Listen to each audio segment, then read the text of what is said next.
To get started with the Coinbase Wallet browser extension, first ensure you have a Coinbase account and have installed the extension from the official Chrome web store. Once installed, click the extension icon in your browser toolbar and select Create a new wallet or restore an existing wallet if you already have a Coinbase wallet. Next, review and agree to the terms of service. Then set up your wallet by creating a password and backing up your recovery phrase in a safe place.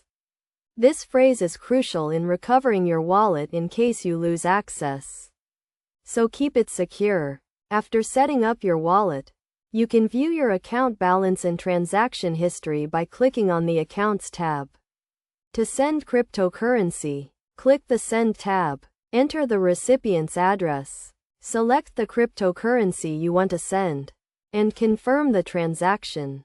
To receive cryptocurrency, click the Receive tab. Select the cryptocurrency you want to receive, and copy the address or scan the QR code to share with the sender.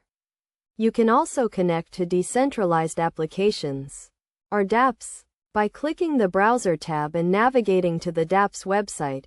When using the Coinbase Wallet browser extension, always ensure you are on the correct website and verify the URL to avoid phishing scams. Keep your wallet and browser up to date to protect against security vulnerabilities. Regularly back up your wallet and keep your recovery phrase safe to prevent loss of funds. By following these steps and best practices, you can securely and easily manage your cryptocurrency using the Coinbase Wallet browser extension. Remember to always prioritize security and take necessary precautions to protect your funds.